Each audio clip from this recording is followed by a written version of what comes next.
Hey everyone, we've been doing this trail, like at least a couple of hours. Okay, yeah, and that's what I call relaxing. Yeah. But how much of a trail do you really need to walk before you get the whole trail? Like down there, if you go all the way, it's Lake Ontario. We got the Credit River over here. Yeah. You keep going this way, you're gonna go right into the heart of Streetsville. But if you only do a little bit of the trail, you're only gonna understand the perspective that you've been on. The Bible is kind of the same way. How much of the Bible do you have to read until you really get who God is? We're gonna let you know how much in today's online campus.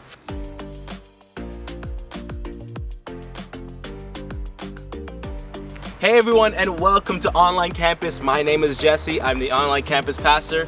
I'm here with Carrol, our Senior Pastor, and we want to welcome you to a campus that streams anytime, anywhere. Porticos, one church, one message, many expressions means the whole church, all the campuses are studying the same thing. Just gonna look and sound a little bit different. It's our online campus, and all fall in all of our campus, we're gonna be studying a new series called Points of Interest. And it's kind of like a trail. Like when you're on a trail, you have to stop at all the major points to really understand the trail. Like we had the lake back there. We have the lake, we have the Credit River. Yeah, right? There's the big bridge. There are kids jumping off the bridge. Yeah. If you don't go to all of the major points of interest, then you actually don't really get the trail. Yeah. You know, Jesse, understanding God is a lot like that. Oh yeah, because like if you just read the Old Testament, you figure God is like angry. Why is he so upset, right? Yeah, God's always killing people with floods and stuff. Yeah, there's like at one time he turned somebody into a pillar of salt. Yeah. The earth opened up and swallowed people. God's like an angry God. Yeah. But then if you only read the New Testament, God's like happy God. He's super happy, right? Water to wine, right? People are coming back from the dead. Tax collectors hanging out with him. Yeah, so if you only understand or you only read a little bit about who God is, then you might miss the entirety of who God is because you haven't gone to all the points of interest. And really, what is the understanding of Israel? Because the Old Testament, Israel is really important, and then the New Testament, Paul's like, there's Jews, don't need it. It doesn't matter anymore, right? But it's amazing when you put it in its proper context because you get to see God in his full entirety, right? So I think that's the amazing thing about it, right? So in this series, we're going to teach you how to understand who God is by reading the entire Bible.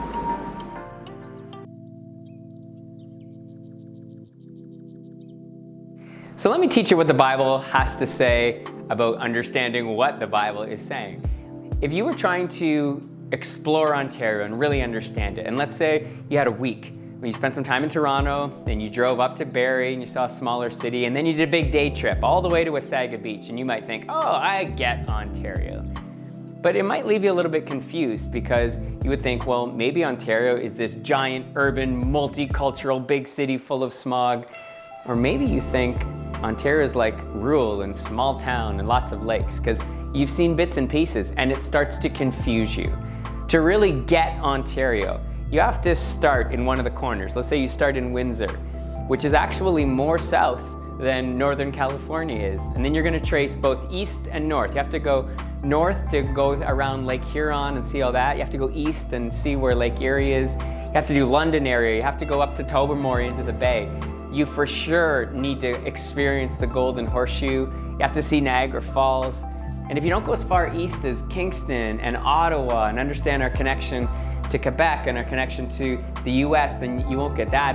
And then maybe you don't know, but you can spend even a week driving up through Northern Ontario to see these mass forests and waterfalls and rock faces. There's moose and bears. Ontario is all of that. Ontario isn't one of those things, it's all of it. The Bible and God's story is kind of that way. If you know maybe 5 or 6 main stories of the Bible, you might think, oh, I understand who God is.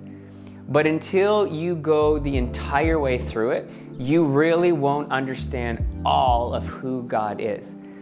There's a story in the Bible that takes place a few days after Jesus has died and resurrected. And some of his followers, those who are trying to believe in God, they're lost and they're confused. Like, what is God doing? And they're walking from Jerusalem to this other little city called Emmaus. And one of the guys is named Clopas. And Jesus actually comes alongside and he goes, let me tell you about the history so you'll understand the present. In Luke 24 and 27, this is what it says. Jesus took them through all the writings of Moses and the prophets. explaining from all the scriptures the things concerning himself. Jesus takes Clopas right back to the beginning. Now, Moses' writings, when he says the writings of Moses, that's creation. That's about God's covenant with Abraham. It's the creation of Israel. It talks about Egypt and the wilderness and how they took Jericho and the promised land. And then he says he walked them through the prophets. And the prophets spent hundreds of years talking about the coming Messiah, God's Son, the journey of Israel. And Clopas couldn't get what had just happened with Jesus without understanding all of that. And this series called Points of Interest is actually going to help you understand who God is by walking you through all of the important stops along the exploration of the journey of the history of humans and the history of the Bible.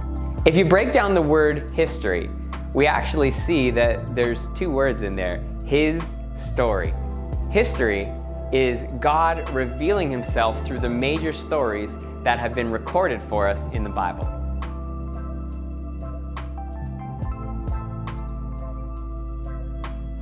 I'm always in awe every time I look and feel the effects of the sun. If you observe very closely, you will notice the sun has three major qualities. For one, it has a form, it has a shape. Two, it radiates light. And three, it gives off heat. All of which contribute to how we experience the sun. Whether it's in the peak of the winter and all you see is the light bursting through the clouds and not actually feeling the heat, or whether it's in the summer and all you feel is the heat, we find ourselves quite aware of the sun's presence. You know, the same thing can be said about God. We now understand him as Father, Son, and Holy Spirit, but that wasn't always the case. You see, in times past, many of the prophets, priests, and kings understood him as the God of Israel. He was understood to be their father and they his children. In fact, in Psalm 103:13, David makes reference to this by saying, "The Lord is like a father to his children, tender and compassionate to those who fear him." God's attributes were known through his provision, protection, and his guidance of his people.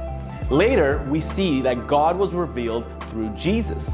Now, the people didn't just hear from prophets and priests and kings, but they heard from God himself, manifested in the flesh. This God would demonstrate his compassion and love for his people by living a sinless life, dying on a gruesome cross and resurrecting from the grave, and then ascending into the heavens, only to leave us with his Spirit, who you and I now have access to at any point in time.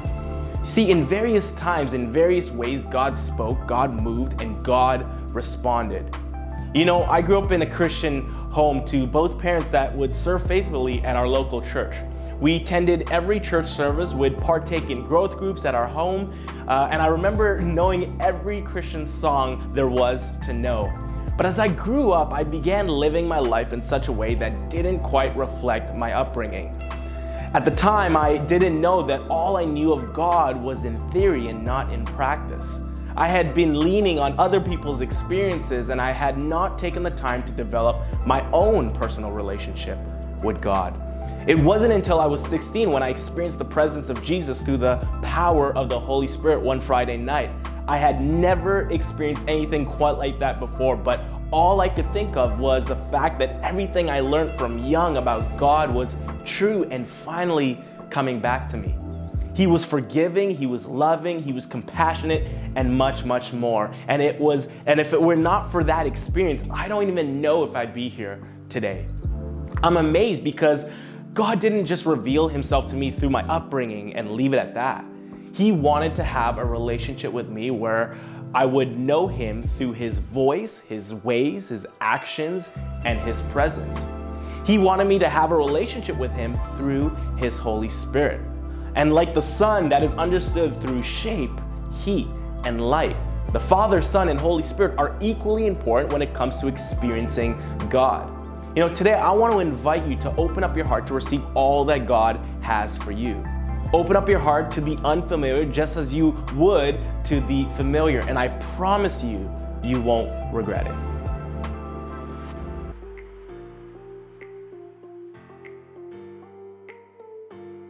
So listen, if you want to experience and know God like Jesse was just talking about, And if you want to get the whole picture of who God is, you're not going to want to miss any one of these weeks as we go through points of interest. And we're going to start at the beginning, creation, how God created the world, why he created the world. We're going to carry it right up until that point that Jesse was just talking about, when the Holy Spirit came, so that we could understand God fully and intimately in a relationship. It's going to be an awesome series. So we have daily devotional readings that can be accessed through our app. And if you would want to have further conversation with other people and just kind of work through some of these concepts and some of these themes throughout the scriptures, you can go to our Facebook group and you'd be able to kind of discuss and have a conversation with others when it comes to some of these devotionals there. Finally, if you haven't already, make sure to subscribe to this channel, tell a friend, share this video with those that you know that can benefit from hearing these words. Next week, we will continue with our sermon series, Points of Interest, so you won't want to miss it, and we'll see you then.